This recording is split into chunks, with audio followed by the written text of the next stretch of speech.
It is a real weapon in the fight against demons and principalities in the public sector.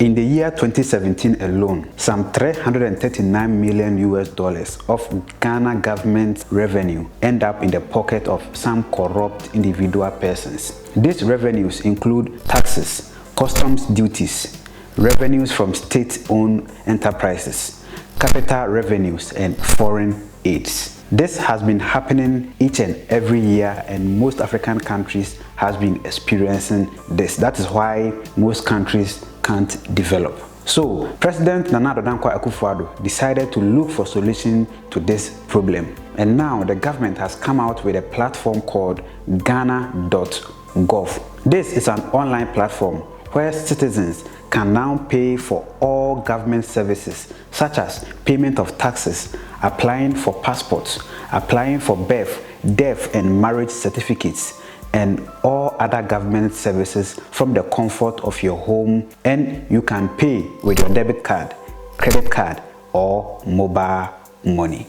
And the money will go direct into the account of the government, which will automatically increase the country's economy and also reduce corruption drastically. Now, let's go and listen to what the Vice President, Dr. Alhaji Bawumia, said during the official launch of the Ghana.gov platform. Today marks an important milestone in the digitalization of our economy. It also marks an important day in the vision of the Ghana Beyond Aid agenda set forth by His Excellency President Nana Addo Akufo-Addo, whose vision is brought about everything that we are seeing in this digitalization space. Ladies and gentlemen, the interaction of citizens with government has historically been a frustrating experience for most of our population. The bureaucracy is daunting and has resulted in a culture of paying bribes and engaging middlemen known as Goro boys to obtain basic services such as passports and driver's licenses. There is also the problem of people having to travel to Accra or other regional capitals to apply for many government services. And then there is the problem of the leakages of government revenue as cash payments find themselves in people's pockets rather than government accounts.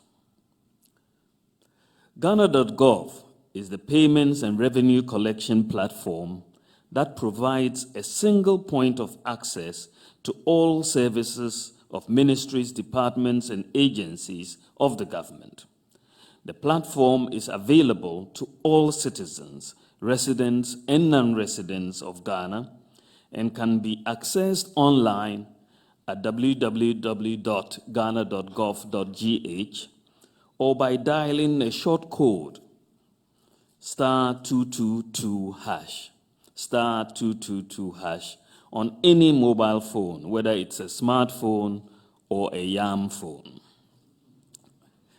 While Ghana.gov is not a government's first attempt at digitizing the provision and delivery of all government services on a single platform, in fact, as the Minister for Communications and Digitalization made clear, this process had started before. There was an attempt by the previous government to do this. But the approach we have adopted this time is a novel one. Coming into office, we knew from the beginning that certain key pillars had to be in place before a single platform for effective delivery of government services can be implemented. The key pillars include a unique national identity for citizens and residents. Government must know who it is dealing with on the single platform, and must know that the person is who they say they are. The implementation of the Ghana card, the national ID card, has solved this problem. The residential address, secondly, a residential or office address of citizens or businesses must also be known when you interact with this platform. The National Digital Property Addressing System was therefore implemented to solve this problem. And today, for example, we have 7.5 million unique addresses of properties, and the address plates are being affixed on properties across the countries, even in the villages where mud huts will also have their address plates fixed. So we have a database of properties across the country. Thirdly, there must also be financial inclusion to allow all citizens and residents the ability to make and receive payments into or from a government bank account, even if they only have a mobile money account. We had a situation where very, very few people could make payments into a government account. So if you then have this single platform, it means so many people would be excluded from it because they have got an inability to make those payments on the platform. We solved this problem with the implementation of mobile money interoperability, which basically makes the bank account interoperable with mobile wallets. And that means that a Momo account can virtually operate like a bank account. Today, over 90% of the adult population of Ghana has a traditional bank account or a mobile money account. In addition, we've implemented the universal QR code that will complement mobile money and allow all merchants and individuals to go cashless in the near future. And the universal QR code will also feature on the Ghana.gov platform. Ladies and gentlemen, the operations of government agencies, if this is to work, should also be digitized. And we are solving this problem by digitizing the operations of agencies like the Passport Office, the NHIS, DVLA, the Motor Insurance Database, the ports, and so on. In the case of the Passport Office, for example, when we came into office, we had a meeting with the Passport Office in this process of digitization. They were supposed to have gone online with their services. But when we interrogated further, we found out that their online passport application required you to download the form from their website, fill it out in pen, and then upload it again. So, in fact, it was still a paper process. So I said, Master, wait there, Emfa. We have to relook at your processes again. But today, the passport application process is truly digitized.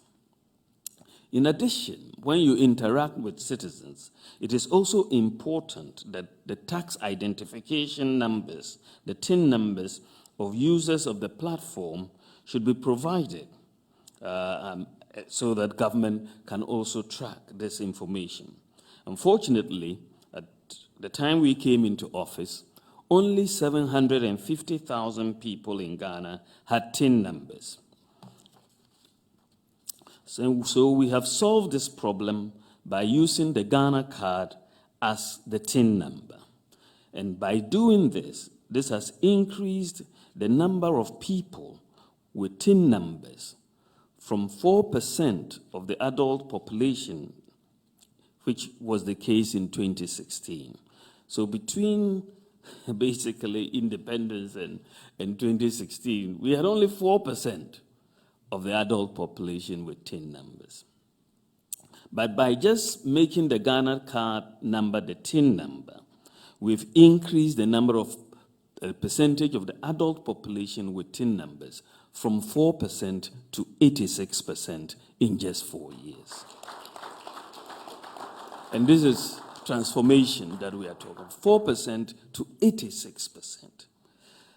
So the issue now that will fall on the lap of GRA is now how to leverage this database and make revenue out of it. And it's very, very important that as we want to expand the base, we need to have very simple ways of assessment and payment of taxes so that people can have on your mobile app 1, 2, 3 entries, you pay your taxes. I think if we make it very simple, we will be able to rope in a lot of people. And we should really have a requirement, maybe from next year, we'll talk to the Minister of Finance, that everybody, even if you are paying zero, should file so that we can have a record. Everybody should file, even if you have nothing. So just on your mobile application, just say, I don't have it, it's zero to file. We'll just press it and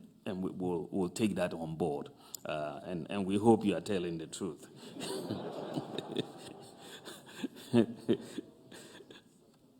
It is only after putting all these elements that you have the national ID, you have the digital address, you have mobile money interoperability, you are digitizing the agencies, and then you have TIN numbers. Now that ecosystem that you've put together then now allows this platform to work.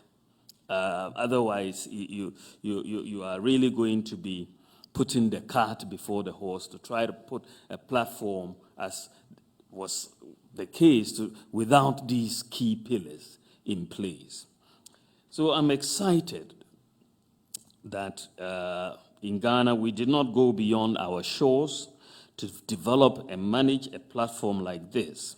Indeed, the spirit of collaboration and innovation exhibited by the local technology companies, Hubtel, Express Pay, and IT Consortium, who are powering this payments platform, is most admirable. I know you've stood up and we've clapped for you, but let's clap for you again.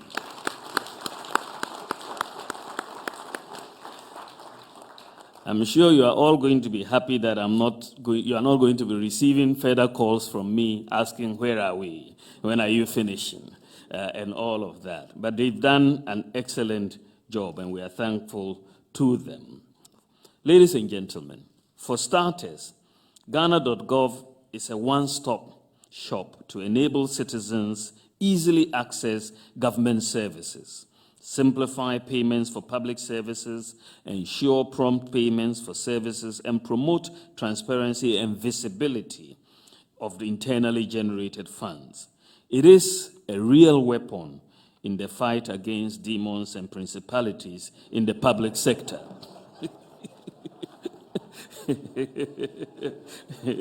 It is really a real weapon. So the demons will not be happy today. Instead of those who demand public services handing cash over to administrative staff, they will switch to a mobile payment system. Transactions will be recorded instantly, avoiding any bribery and corruption regarding the quoted service fee and curtailing the risk of embezzlement. We had a video where the Ministry of Tourism, the representative, was talking about how they digitize payments in places like Elmina Castle and so on. What he did not tell you was that pilot for the Ministry of Tourism, for those centers, increased revenue by 4-fold. There was a 4-fold jump in revenue just by digitizing the process. So you just wonder where the cash was going. According to the 2017 Auditor General's report, inefficiencies in government's revenue collection resulted in losses of over 2 billion in 2017, with about 254 MMDAs and some 127 public organizations operating more than 2,000 physical points of services. With mostly manual processes, revenue collection is bound to have challenges. The Ghana.gov platform consists of 4 main components: a web portal mobile app and USSD interface, a payment processing component, a notification component, and a complaint submission medium. It is the belief of government that a single payments platform will have three main benefits for our economy and help us achieve our long-term goal of a Ghana beyond aid. First, Ghana.gov will help grow government revenue. It is estimated that about 10 to 15% of collections are lost through inefficiencies, theft, or other accounting schemes. Going digital means that we can improve our revenue collection by an estimated 3 billion cedis annually. Also, the sheer convenience of enabling all of us to pay for government services with our mobile money, our bank accounts, our new QR code, our fintech apps on our phones, or even, through the bank's drafts and so on. The hassle of going through long queues and hopping from office to office just to make a payment for a government service will simply become a thing of the past. The days where you have to make several phone calls or look for a middleman just to get information and help on a government service is coming to an end. As of now, ladies and gentlemen, the Passport Office, the Ministry of Foreign Affairs and Regional Integration, Lands Commission, National Service Secretariat, Food and Drugs Administration, National Information Technology Authority, Registrar General's Department, and the National Schools and Inspectorate Authority have all been onboarded onto the Ghana.gov portal. So I thank you all very much for your attention, and we say that Ghana.gov has now been officially, by the grace of God, launched.